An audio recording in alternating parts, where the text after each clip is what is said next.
Greetings and salutations. Welcome to Autist Circle, episode 18 of the second season.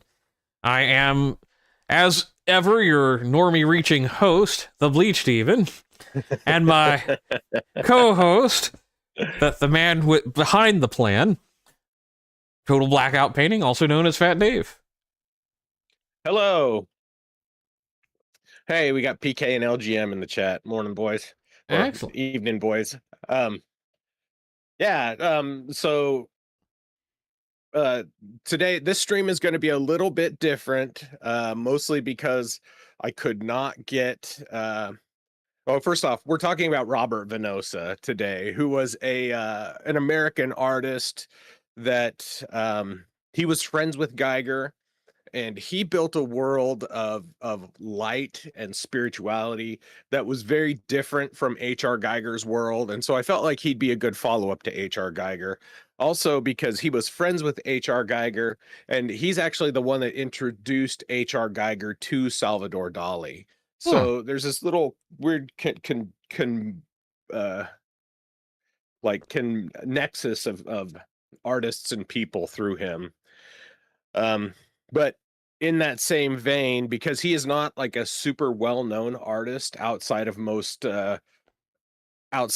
circles, no, he's actually like the opposite of Geiger's works, Prime. It is let me try to see if I can boost myself up a little bit. I couldn't get as much information about him as I normally do for the other artists, so I will try to. God damn. Okay. Just crank it up so you're blowing their ears out. That's always the solution. Yeah, right.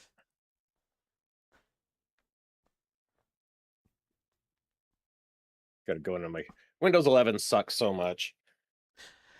Yeah, there's a reason why I'm contemplating next new computer I get. It'll either be a bootleg version of 10 or, and by bootleg I mean I've got a boot on my foot,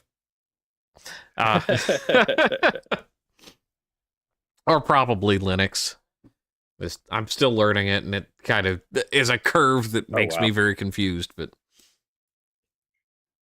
man, it turned my mic way down. It's freaking Windows, dude. Auto settings, you gotta love them, right? Okay, that should be better. Let me know in the chat if that sounds better, if I'm louder here. I've got myself turned up all the way inside OBS, but that doesn't help all the time. So anyhow, all right, good deal. Yeah, Windows turned my microphone down to like 10%. I don't know why the fuck that is. Wow. Windows is stupid. Anyhow, so like I was saying, there is not a whole ton of information. Like there's a good biography about him, but the biography is not in like the autistic detail that I usually go into. So with that being said, we'll just jump on into the presentation, and I will show you the timeline here and read off my little spiel, and we'll jump in from there. So Robert Venosa is his name. He is in nearly every way the psychedelic mirror to H.R. Geiger. It's where Geiger paints steel and flesh and rust and darkness. Venosa paints gems and spirits and shine and light. They existed together, but their art was the opposite of each other, the opposite side of each other's coin. Geiger created a personal world of sadism and sensuality with an airbrush and acrylic paint, and Venosa translated our world into a world of light and sparkle with brush and oils. Both artists were great admirers of Salvador Dalí, but Venosa had a much closer relationship, which is why his work is imbued with religious iconography and spirituality. And like we covered during Salvador Dalí, we know he was a deeply religious person in his own way, not in like the obviously not orthodox or anything like that, but um, he did have deeply held spiritual beliefs, and that influenced all the people around him. So, while not as impactful to pop culture as Geiger, Venosa is still no less relevant to the art of present day. And in many ways, Venosa is the American Geiger, shaped by the counterculture of the psychedelic 60s in America instead of the post World War II industrial German landscape. And he brings that spirit forward in his works that reflect the spiritual world as he interpreted it. And more than just blotches of color thrown on a canvas, his works represent some of the most powerful examples of what modern visionary art was meant to express: a deep connection to the divine in a world that was quickly abandoning it. And while some see his art as potentially hippie nonsense, the reality is that it reflects the soul and talents of a man who was deeply concerned with and connected to the divine nature of our reality, a reality that he saw of light and love. And Venosa's work is a bridge between the influence of European surrealism and the spiritualism of the '60s in the post World War II booming American economy, that enabled the counterculture of the psychedelic movement. Similarly to Geiger, his work would go on to influence modern music, album, and film design, as well as modern character design in science fiction in subtle and explicit ways. The light and shine that Venosa so deftly put on canvas would help to create worlds and representations of alien life throughout pop culture. Um, and there's lots of movies. He didn't do as much movie work as Geiger did. He did work on some movies, but um, he was not as involved in making movies. And a lot of that we'll find out is because he spent a lot of time teaching. Hmm. So with that said, we'll just jump on into the biography. And like I said, I don't have a ton of key dates. I don't have a ton, like, I couldn't find the names of his parents online. Oh, weird. Um, yeah, it was weird. I couldn't find, and Bleach and I were talking about this before stream. Um, and I am not meaning to throw any shade because his wife, his third wife, Martina, who we'll end up talking about a bit during this presentation, is a is an incredibly caring person, and she venerates his memory. Um, but they were hippies, right? They're Yeah. artists and hippies, and as such, their diligence towards certain exacting things was not as it's not as prominent as like our artistic works are. um or autistic, I mean autistic. So their sensibilities were not as catered towards our autistic, information driven world. Their world was, again, a lot more about light and feeling. So anyhow, start reading the presentation here. So Robert Venosa was born on January 21st, 1936 in New York City. And like I said, like many other artists we cover, a reliable record does not give us a neat childhood biography full of named parents or academies or early teachers. And his parents are not clearly identified in public sources that I could verify, and his formal schooling is not very well documented. So I don't even know which high school he went to. Hmm. I couldn't find it online. I'm sure it's out there somewhere. I mean, it has to be, but Martina maintains the official Robert Venosa website, which contains the most official biography of it. And she's really the conduit through which most information about him comes out. So It's kind of um is there an air of mystery she wants to cultivate about his past, or is it a relative irrelevance to his art that she's trying to project? I just I speculation, but yeah, I could totally see that. Yeah, LGM. So but what is documented is the world where he first gained prominence, and that was in New York commercial art. So before he became known as a visionary painter, he worked as a designer and art director for CBS and a few other places. And in 1964, he was living in Manhattan, and he had become, like I said, art director for Columbia Records and CBS, placing him right in the middle of the 60s music industry, where album covers, advertising, experimental film, and psychedelic culture were really first starting to overlap. And some of his most notable album covers, because he designed a lot of album covers during his time, and some of his most notable ones are Oneness from Carlos Santana. And this is actually, if you open it up, it's a mirrored work. Hmm. Um, and this is him with Carlos Santana. And then also an album called Mandala from a Japanese artist named Kintaro. Oh, why does that And these name would be, stick out for some bizarre reason? not Not relevant. I can't say that I've. I Yeah, think it was but something from Mystery Science Theater. Anyway. yeah, maybe. But he was a fairly famous Japanese musician in the 70s and the 80s. And these were not done in the 60s. These are just footnotes of what he did. But he also did every album cover for a progressive metal band called Cynic after they visited his Boulder studio in the early 90s. And all in all, he designed over 50 album covers for a number of different labels. Hmm.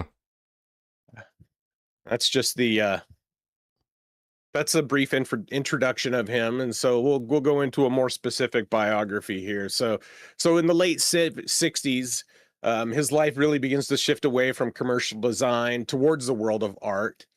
It was not just a career change; it was really a shift in his life direction, in the direction of his art towards an expansion of his horizons. Um, His work is in the record and entertainment industry had placed him in the midst of the psychedelic 60s, and he had desire to move beyond what ordinary realism could show. With his design background, he had the framework to move beyond traditional painting and into something a bit more, um, uh, more artistic. So in 1967, he encountered the works of Mati Klarwein, and this is his painting. It's called Landscape Perceived. It's from 1963. Hmm. You can see it's kind of a cool painting, and it's just like a cliff dwelling. It almost looks like a mountain collapsed on top of a building, but it's likely based on the Native American like Pueblo, the Yeah, the cliff terraced dwellings farming. there. Yeah, exactly. And he was Klarwein was one of this great psychedelic architects of the age, and he also found the works of Ernst Fuchs. And this is called Cherub with an Cherub with an Amethyst, and this was painted in 1969. And Fuchs was an Austrian painter and one of the founders of the Vienna School of Fantastic Realism.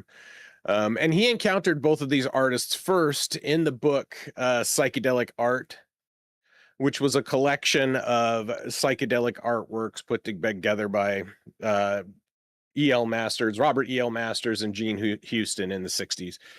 They collected artwork from the 50s and the 60s and put it together in this book and published it as like, it was candy for the hippies and the trippers, So and their works, Klarwein and Fuchs, their works fuse dream imagery and religious symbolism with mythology and traditional painting techniques, and they reflected visions similar to those that Venosa claims to have experienced during his first LSD experiences in the mid-60s. And eventually Venosa met and ended up studying with both of them. So this is Ernst Fuchs with his son, and then Venosa here on the right. And then this is Mati Klarwein. And then Venosa is up here in the back with the beard. He looks like a typical hippie. And I believe this woman on the left is Klarwein's wife, and then the one on the right is Venosa's first wife. Hmm. But I could be wrong on that. So, but he studied but under both artists in New York. And really, Venosa's psychedelic experiences gave him a deep well of inner material to work with.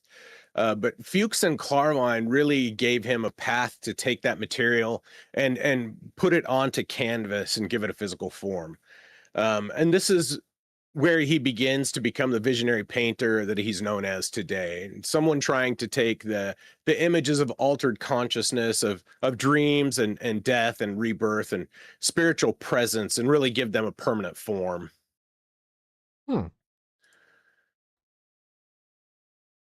So in the early 70s, he'd left New York and he moved to Europe to travel a continent. He took a van and he visited several regions before finally settling in Cadaqués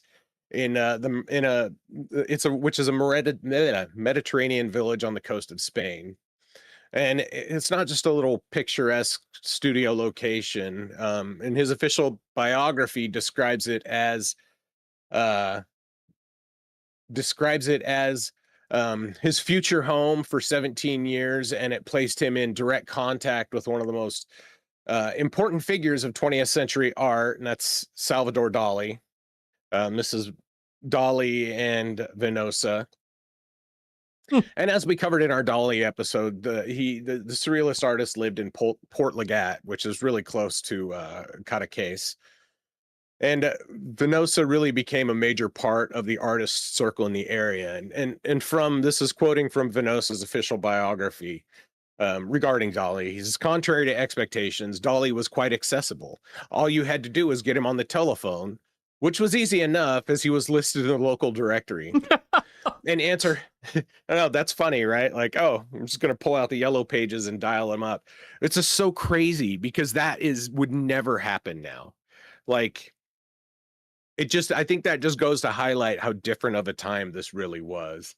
And how really different that time was, different as little as 30 years ago. Mm-hmm. People had phone books and all that stuff. And so, but anyhow, so he was listening to local directory and answer his first question, which was always, "Are you beautiful?" If your reply was a confident yes, you would be invited to show up at his Port Lagat home at 7 p.m. to sit beside his phallic-shaped swimming pool and drink pink champagne with aristocrats, vagabonds, and some of the most interesting people you'd ever hope to meet. Unquote.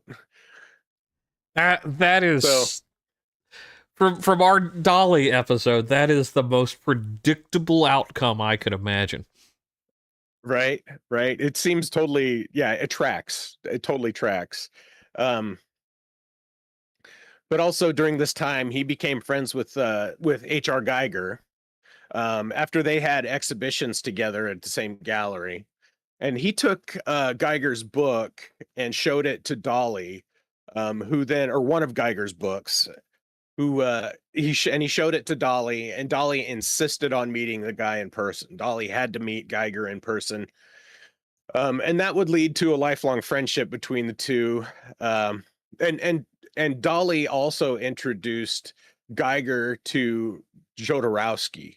So Dalí is indirectly the reason that Geiger started getting introduced to Hollywood and all that, which is really interesting. Like that kind of synchronicity between everything. And that's why I say, Venosa is an interesting meeting point. He's like a nexus of a lot of artists. Now, with that said, we'll just jump into the first painting we're going to talk about. Oh, here's the picture. This is Venosa with Geiger. I forgot to show this one. Venosa with his hippie hair and beard, and Geiger looking like Geiger. In that photograph, there's the contrast just in clothing. Just yeah, it's totally true. He's wearing the white V-neck versus the black kind of the black kind of more formal shirt. Uh-huh. And they're probably both high as balls in this picture, but still. Yeah. I guess without saying. Yeah. So yeah, with that, we'll jump over to the first painting we're going to talk about today. And this is called Christus Metamorphosis. And this was painted in 1973. And it's oil on canvas, and it measures 40 by 50 or 40 by 50 inches or 101.6 by 127 centimeters. Although that detail is a bit fuzzy. And all of the works that we are going to talk about today are currently in private collections. And so it is near impossible to get hard confirmation on all the physical details of these things. So it'd be a little fuzzy. So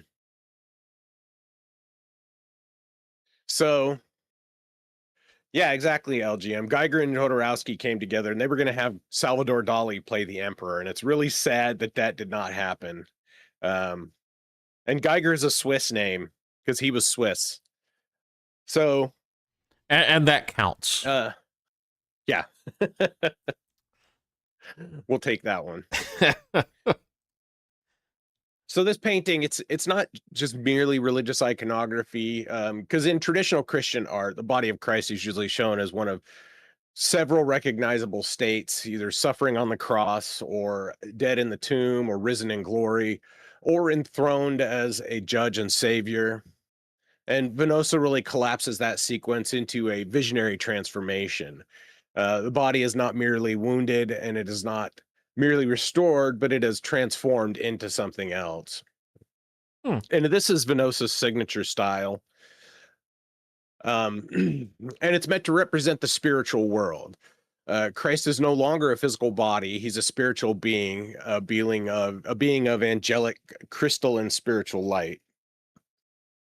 And while Geiger showed the body as a machine, Venosa shows the body as light and spirit, and that's something that will reoccur throughout all of his works and all of the works that we'll talk about today. The body is no longer a haunted machine, but a radiant event, a transformation. So the Christian iconography gives him the subject, but his fantastic realism, as his style is yet to be known, gives him a method for portraying the story. And the story is the body is not the end, and the body is really the beginning of the transformation. Kind of an affirmation of the spiritual world. And that's really what he's trying to paint here. It's what I find really fascinating is with the face detailed, it's almost celestial. Yeah, and that's one of the things that he really always tried to capture, was that celestial nature of things. He was, I mean, I've done more than my fair share of psychedelics myself, so I can't, like, I can somewhat attest to what he is envisioning, in that I understand how the connection of light and spirituality can become so potent in the face of that. And that transcendent feeling, of witnessing the light and the spirit. And I think that he's really trying to translate that into onto canvas here. And he chose, I think, an excellent subject for it by choosing Christ, because what's a more transcendent spiritual being than Christ? Exactly. And that's so there's multiple reasons why I picked him, but again, like, he has a very deep religious, like a deep religious bent to a lot of his art. And not necessarily yeah, and not necessarily in a like a hardcore or even so much a purely Christian way, but in a very spiritual way, in a very reverent way.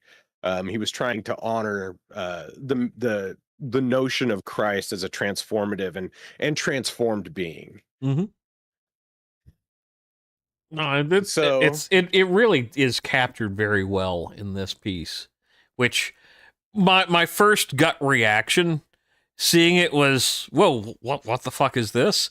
And then the more I looked at it, before the show, and the more I'm like, yeah, this actually really is very, very powerful in ways that I did not expect to have.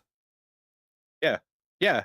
I mean, and the more we're looking at it and talking about it here, um, it does. It is it's an it can be an awe-inspiring painting, and when you think about it in that celestial way, that this is him really, because like the spiritual world would be different than what we have now. Mm-hmm. The spiritual world would be a different um a different framework.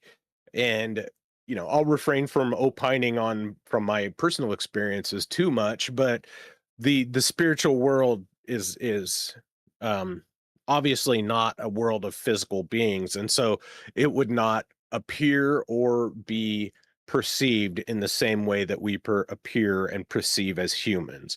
It is a world of light and of beauty and of celestial wonder. And so he really does try to capture that here. And I think he does an excellent job. Very, very much so. Very much so. So we'll jump over to the next painting, which is a bit more psychedelic. Um, Oh, and this one is called, yeah, this is a heavy one. And like this is something, it almost looks like a Rorschach image in a way. Um, but when you consider that this is hand painted, right? This is done with a brush and a palette um and a canvas. This isn't like there's very fine detail in it, and he put all of that detail into it. He painted every glow, every shine, every ray of light in this was done by his hand, and done purposefully. um and you can see, because I mean, it's a symmetrical image, but the patterns themselves are not entirely symmetrical. There's definite differences between the two sides, even though they're meant to be very similar. And so it highlights his technical skill, I think, his ability to really take the image in his head and put it onto canvas and do it with a really fine detail.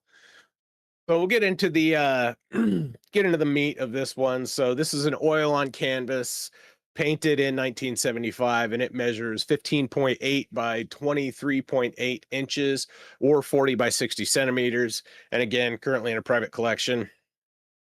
And the subject is a blossom, but it's not a flower of the ordinary botanical sense, because it feels more like a live detonation. A plant or an organism and an explosion and a spiritual symbol kind of all fused together.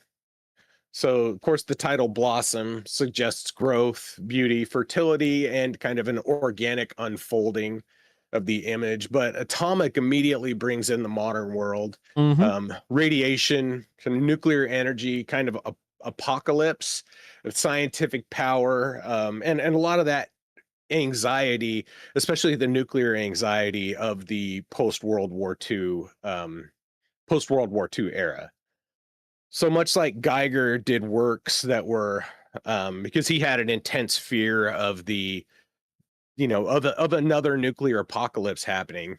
Um, Venosa was no less fearful of that same thing. And so this picture does also kind of look like a mushroom cloud as well. Mm-hmm. So um and in Geiger's forms, they often feel kind of parasitic, sexualized, mechanical, and oftentimes very claustrophobic. But Venosa's forms they're also very alien in the same way that Geiger's are, but they move in a very different direction. And it's like I say, the opposite side of the coin from Geiger. Because this feels more expansive rather than trapped, because this image really opens up from the inside out, and it kind of blooms out at you. So with the atomic blossom, Venosa really shows that metamorphosis is not just limited to the human body in this world, and even nature is becoming something cosmic, which really reflects his, and it's not just like drug induced, but he had very deep, like shamanistic beliefs as well. He believed in Christ and he believed in all that, but he also had in in typical 60s fashion, he also had a deep belief in shamanism and in um the spirituality of not just all beings, but all living things. And which is something that comes from doing a lot of drug experimentation. I mean, opening your perception or opening your exploring alternate paths of thinking, I guess, is really the best way to put it, which Yeah. is something that psychedelics do for a lot of people. They have been, well, I mean, I wrote a paper about it in college Hmm. about how the psychedelic drugs really work with neuroplasticity in your brain. And as such, they're very good for treating things like PTSD, depression, stuff like that, because they help you literally change the way your brain functions. And when you do a lot of acid like these guys did in the 60s, it really altered the way their brain changed or the way their brain thought. Um, and I can't say, I won't say that it gave them special insight into anything particularly, but it did change the way they thought and saw the world. And for some people, it that changed inwards and it turned them into really shitty, selfish baby boomers. But Yeah. in other people, it opened them up and they became a lot more loving and caring type people, people who felt a lot more awe and wonder at the world. And I think that's more what Venosa turned to, someone who had a lot more awe and wonder and hope for the world, instead of focusing inward. So that's what I take away from this painting. He's expressing kind of multiple things.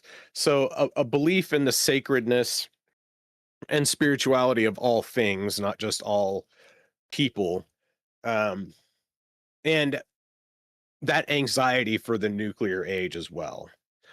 Um, I'm going to be very where pedestrian here and say I see lots of bugs in this image.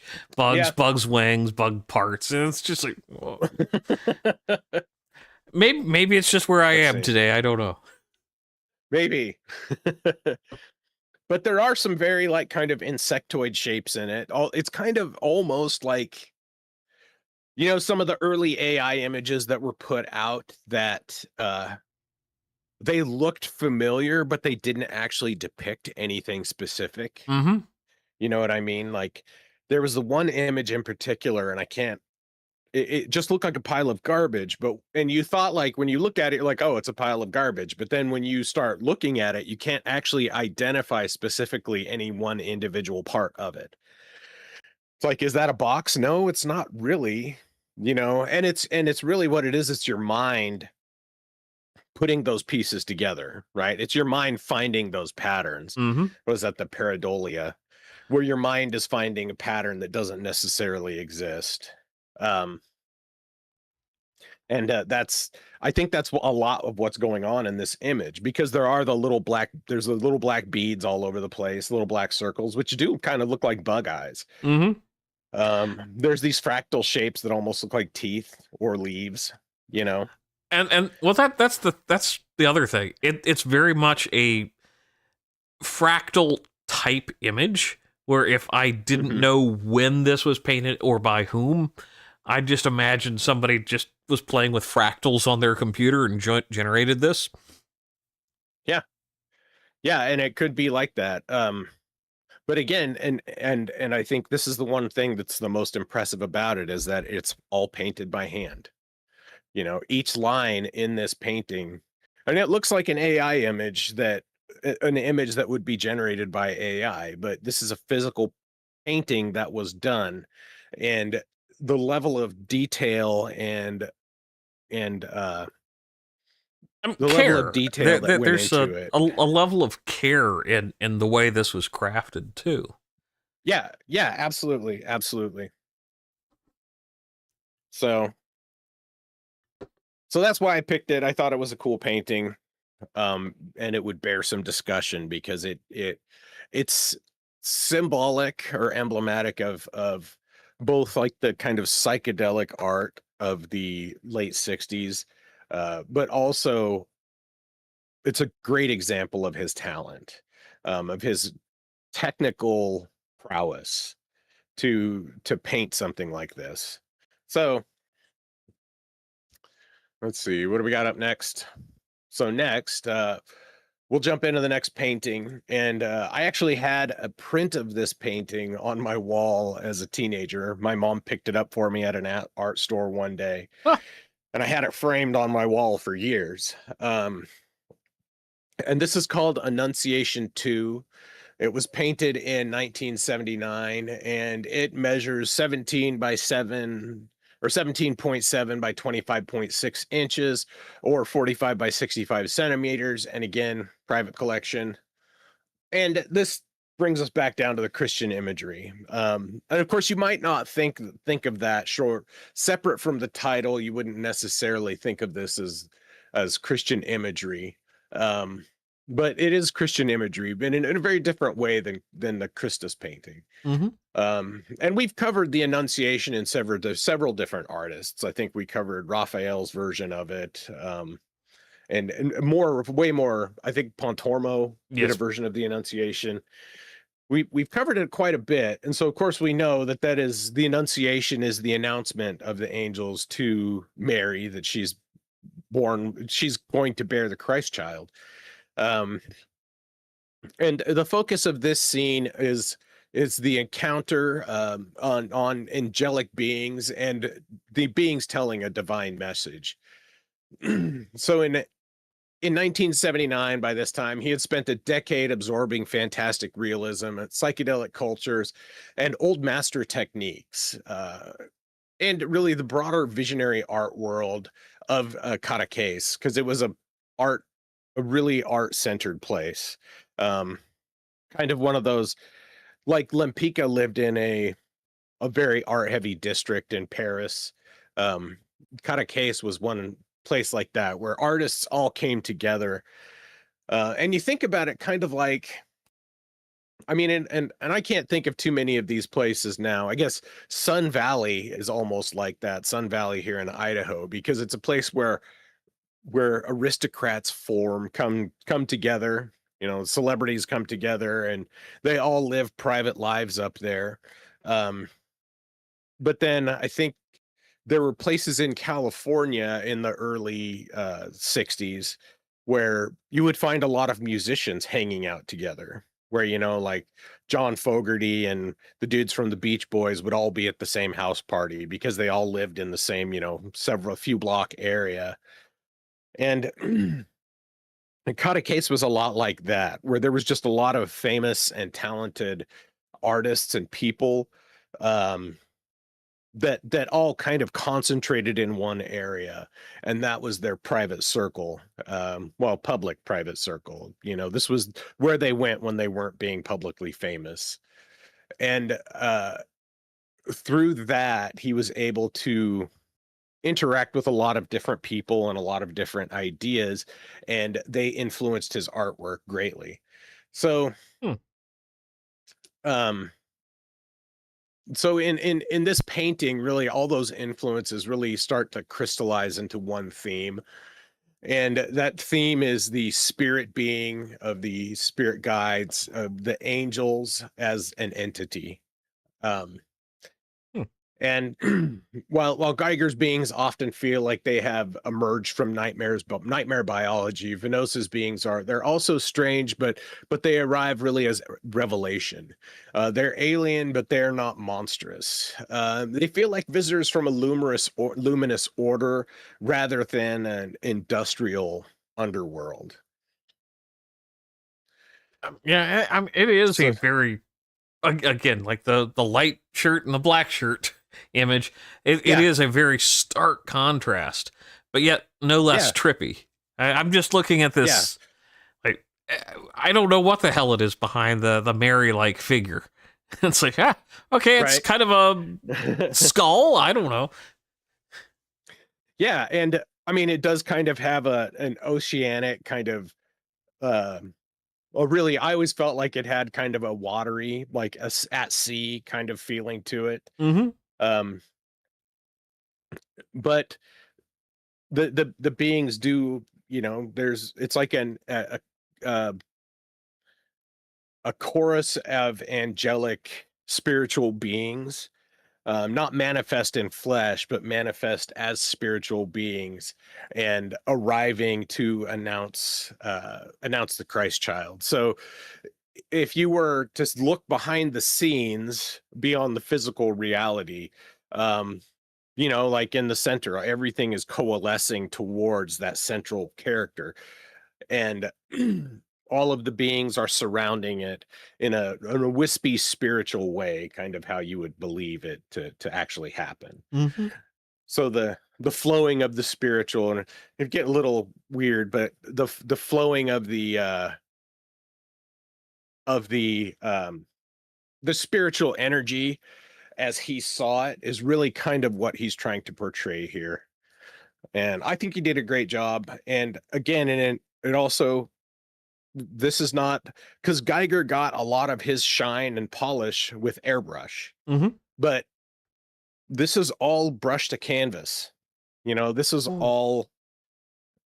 all paint. It's all done by hand with a steady hand instead of with a, kind of cheating with the airbrush. Mm-hmm. Um, and it creates a really powerful image, in my opinion. Again, and like I said, I had it on my wall growing up, and I really always admired this painting, which is another reason why I wanted to talk about him. Um, so, and yeah, LGM, you're right in the chat. Enunciation doesn't necessarily mean the enunciation of Christ, but it can have a broad spiritual context. And that's very true. And again, it's the spiritual context that he's focusing on more than anything in this picture, and I think he captures it really well. Mm-hmm. I just enjoy how much there is to delve into just some of the background imagery on this. Yeah, yeah, there's a lot to it, and the faces. I mean, there's so many faces in it, hidden everywhere, and they're all very well done and very well defined. Hmm. But with that, we'll jump into the next slide here. So, in 1978, he began working with Omni magazine, um, and he, which was a science fiction magazine from Bob Guccione, this Hmm. greasy bastard here, who was Yeah. also the publisher of Penthouse magazine. So yeah, greasy dude. Um, but the magazine itself contained a lot of articles on science and parapsychology and short works of science fiction and fantasy. And it actually featured stories from authors like William Gibson, and Orson Scott Card, who did Ender's Game, and Hmm. also George R. R. Martin, this fat lazy bastard, published works in Omni Wait, magazine. wait. This guy's actually published something? Not in the last friggin' decade and a half, or almost 2 decades. God, it's been a long time since he did this. Um, Turn the music down a little bit for you, LGM. So, um, go back to this main slide here, or main image here. So, and Venosa he contributed to over 25 covers or art and covers for over 25 issues of Omni magazine. And in the 80s, his life really becomes split between two worlds, Europe and the US. His commercial opportunities, work with Omni magazine, and recognition for his various album covers and other things necessitated frequent travel to the US. And in Europe, he was a very respected artist, and his studio was really a destination for many artists who were looking for inspiration. But at the same time, he begins receiving more commissions from the United States, where he has no longer, he's not really established like he was as a record executive. Um, he, let's see where I lost my place. Okay. Um, he was no longer established, and as the burgeoning it doesn't have the burgeoning reputation as a visionary artist like he had in Europe. And in 1981, has met his third and final wife, who's Martina Hoffman, the woman in the picture here. Let me find my image of her. This is her from her website. Um, and she was herself a very accomplished, she is a very accomplished artist. And obviously, as you could see, she does have his kind of similar style, but it is uniquely different. And she's potentially worth exploring herself in later episodes. But they met when she was studying sculpture at the Johann Wolfgang Goethe University in Frankfurt. But his work really inspired her to begin painting. And her official biography says that they had a 30-year relationship where they worked closely together. They taught workshops worldwide and shared studios in both the US and Europe.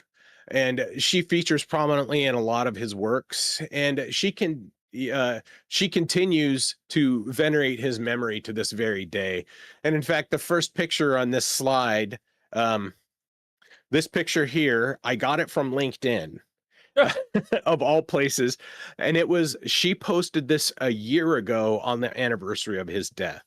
So every year on the anniversary of his death, she posts an image of her and him together and says, he's this marks the whatever anniversary of Robert's transformation into the spirit world, and we wish him, we love him and we wish him so much luck on his journey. So it's not a dour thing. She's really like I said, and that's why she venerates his memory to this day. And in 1982, he really begins splitting his time between Boulder and Colorado, or Boulder, Colorado, and New York. But eventually, he settles fully in Colorado. And we'll talk about the next piece now. This is called The Celestial Host, and it's painted in 1982 using a Misch technique process.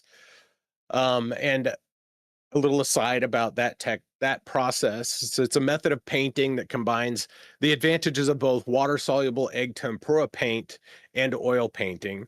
White egg tempera paint is used to gradually build up tonal values, and then oil paint is applied in thin, semi-transparent layers of luminous glazes of luminous color.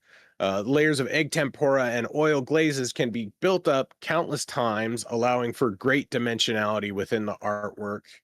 The Mischa technique is useful for if one wishes to create effects of transparency, luminosity, precision, and rich, vivid color.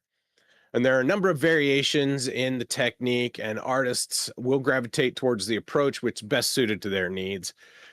And historically, this approach has its origins in the early Renaissance period with Flemish, Dutch, and Italian painters, combined with traditional tempera fresco painting techniques, with those of the newly discovered oil paint at the time. Hmm. Because oil paints weren't perfected until till the late 1400s. So tempura paint was one of the main egg tempura specifically was one of the main mediums, and when oil paint came in, people really started developing this. But the term the Misch technique or Misch technique term gained popularity after Max Dorner's 1921 book, The Materials of the Artist and Their Use in Painting, with notes on the techniques of the old masters is the name of the full name of the book. So And again, private collection. I couldn't verify the exact dimensions on this. And this is one of the most salient examples of Venosa's worlds of light imagery. If you go to his webpage, that's what this is listed under, the worlds of light. Instead of a singular scene like the Annunciation, this image kind of expands into a luminous realm of higher spiritual order. There's no ordinary winged figures standing in clouds. They are forms of light and bodies of energy, strange beings that feel halfway between angel, alien, and kind of living architecture. And if you look closely, you can see in the center, um, the being just immediately to the right in the center is, or left, I mean, is actually Martina Hoffman. That's her face in there. It is. Oh, that's cool. Yeah. Yeah. And so he portrayed her and used her as a model for this. And it really, this image was one of the ones that really helped solidify him as a fully formed visionary painter with his own language and world similar to Geiger. So his world is part psychedelic, part spiritual, part sacred, and part science fiction. And he's painting a world where the invisible world is populated, ordered, intelligent, and alive, and a universe where light itself seems to have become consciousness, or the consciousness in the universe really carries light with it. Hmm. I will also probably have to postulate, but I doubt that the reaction to seeing her face was the same as Lee Tobler's. When Yeah. just say probably a lot different than Tobler's. I don't think Martina Hoffman tore up any of Venosa's paintings because she was so upset. And she definitely didn't kill herself later because she was mentally disturbed. That is true. Well, unless she's posting from an art painting now from beyond the grave. Right. Right. But yeah, no, she publishes stuff regularly on her website and on Facebook, and other places. So she's still a very active artist. She still presents her work and does exhibitions and stuff like that. Oh, Bobcat's here. So I welcome in. So let's jump into, we're running a little behind here, but so jump into the 90s here. So Venosa settled in Boulder, Colorado as really his American base of operations, and maintained both a studio in Cadaqués and Boulder, and divided his time between the two locations. And in 1991, he published his second art book entitled New Spheres, which is very hard to find. I tried to get a copy of it on Amazon. A copy of it's like $200 fucking dollars. I could get a copy of it from New Zealand for like $60, but that wasn't going to be here in time for the episode, so I didn't bother doing it. And the book New Sphere is the theory that the sphere of thought enveloping the earth, and the word comes from the Greek nous and sphera. The new sphere is the third stage of Earth's development, according to the website I found. It's the third stage of Earth's development after the geosphere, like rocks, water, and air, and the biosphere, which is all the living beings. The three spheres build on each other. For example, life in the biosphere needs the geosphere to survive, and thinking needs to be embodied in the biosphere via the living brains of human beings and our technology. So the new sphere can be seen as the rise of a planetary superorganism integrating all geological, biological, human, and technological activities into a new level of planetary functioning. And that's a quote from a website. So during this time, and for the next 20 years, him and Martina would teach workshops and classes in Boulder, New York, Greece, Brazil, and Spain, among other places.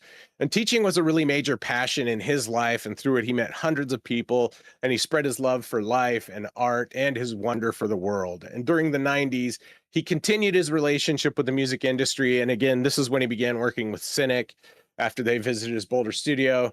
And in addition to the music industry, he continued to work on film and concept designs. Most famously, he worked on the film Fire in the Sky before, according to his website, quote, budget cuts and visionless decision making cut his designs from the film. But he was also asked to design the antagonist for the 1998 short film Race to Atlantis, which, again, like this says, was one of the first 3D IMAX films, and it was put on in Caesar's Palace for an interactive ride. Huh. Interesting. Yeah. So by the time he painted the next works, he was no longer just an interesting artist. He was one of the most iconic and venerated members of the visionary art world. So with that, we'll jump to the next two paintings that we're going to talk about, which are Castor and Pollux. These are both painted in 1999, and they're oil on canvas. They measure 26 by 39 inches or 66 by 99 centimeters. And again, private collection. And with these images, he focuses on singular characters. His catalog has these listed as angels and spirit guides in that gallery. And while they're not explicitly Christian images, they do reflect the Christian belief in angels and heavenly spiritual beings. In Greek and Roman mythology, Castor and Pollux are the Dioscuri, the divine twins, connected with Leda and Sparta, and eventually the constellation Gemini. One important version of the myth makes Castor immortal and Pollux divine. And after Castor's death, Pollux refuses to abandon his brother, and the two are allowed to share immortality, alternating between heaven and the underworld. And that's the myth behind the Gemini.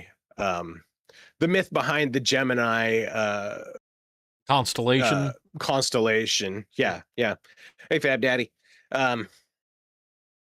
So in Venosa's hands, Castor and Pollux are not ancient heroes wearing mythological costumes. They're really twin frequencies for the mortal and immoral body and spirit, separate but united in light. And I thought they were really cool pictures. And the interesting contrast between the two, where the color difference is really stark, but the design is very similar. And with that, we'll talk about our last painting that we're going to get to here. And this is called Fifth Station, and this is painted in 2002. And I could not confirm the dimensions or even secure a high resolution image of this. And it's listed in both the angels and spirit guides and mindscapes in his gallery. And the title, of course, Fifth Station, is a reference to the Stations of the Cross, which is understandable as it shows the saint. And I don't know if that's Saint John, or it's John the Baptist with Jesus. No, John the Baptist was already dead. Oh, okay. Yeah, this is. Oh, yeah. Yeah. Yeah, that's right. I knew you would know who it was supposed to be.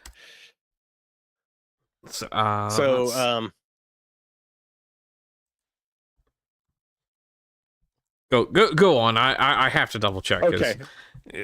My brain's not here right now. Oh, good. So with this, he really brings together all of the other lessons and all of the other parts that we've been talking about: spirituality, Christianity, revelation, and divine angelic beings. And it's, the work itself is laid out as kind of a form of spiritual passage. Christ and the cross and the assumed apostle, they're on the edge of a raging storm, on the cusp of a blue sky and lightning and thunder in an alien landscape. And it's, the landscape itself is it's heavenly and bejeweled and very otherworldly. It's alien without horror, and kind of psychedelic without a lot of chaos. And again, to me, it highlights his technical skill because the clouds and that lightning and everything, they're very beautiful and it's very realistic in my opinion. The clouds are, Mm-hmm. um, they, you know, they look um, like flaming clouds. And I've seen clouds when the sun illuminates from behind and they get that kind of fiery look to them. Um, you know, you see it every now and then, especially when Simon. Okay, yeah, there we go. Saint Simon. Yep. Simon of Cyrene. Yeah. and really a tribute to you know, an expression of his Christianity. So with that, let's see. Oh man, we'll finish the wrap up slide here and call it good. So in the 2000s, he continued to paint and teach and refine his work. And while he's easily labeled as psychedelic art, it doesn't really accurately describe his work or his vision. Um, the world classifies his art as fantastic realism, and that's what he believed it to be. Uh, and through study and experimentation, he cultivated a technique it's far more disciplined than the works of Fuchs. And this is David and Bathsheba from 1995, or Klarwein, and this is Baron Kurt Bergstrom and Princess Fada from 1979. Venosa's works have a polish and a technical competence that goes beyond surrealism and psychedelic art. And he really became the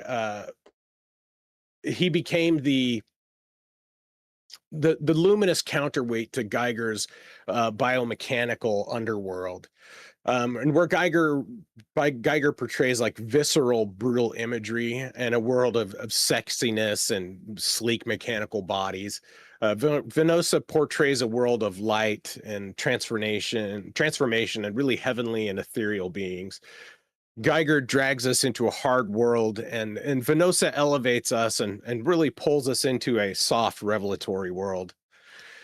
And on August 9th in 2011, Venosa succumbed to cancer. He had had cancer for a number of years at this point. And during his life, he had been on one of the most connective figures in visionary art, from Dalí to Geiger to Santana, to even Terence McKenna, Timothy Leary, which you would expect, a lot of psychonauts. Yeah. He was really an intersectional point for art, music, culture, and psychedelic exploration. So that's Venosa. And that's all I got for this guy here. We ran a little long. I think we ended up talking a little bit more about the paintings than I thought we were going to. But yeah, so I would encourage anybody who wants to see more of his work, you can go to his website. I think it's robertvenosa.com, and you can see a lot of his paintings there. Of course, much like Geiger, he was an incredibly prolific artist, and has a very wide catalog, and not all of it is this like psychedelic gems, but a lot of it is, and it's what he became known for. And so, yeah, that's Robert Venosa. Next week, we are talking about the legendary artist John Blanche, who left us this year. We're going to be spending a bit of time talking about the 40K universe, and that will be our final episode for our final artist for the season before our wrap up. So thank you all for coming out, and I really appreciate you guys being here. And thank you, Shade, thank you, Shade, for being here on Bleach's channel. Yeah, hey, but, thank you, yeah. Bleach. Yeah. Thanks, Bleach, for coming along on this trip with me and tolerating my bloviating nonsense about psychedelic bullshit. It's fascinating, and I wouldn't still be here if I didn't want to be along for the ride. Right on. So have a great night, folks. We'll see you next week. And on that note, go look at some art, and yeah, do something interesting with your life, damn it. Unless it's apparently tons and tons of psychedelics, and then you have to be an artist to do that. All right. Good night, folks. Night.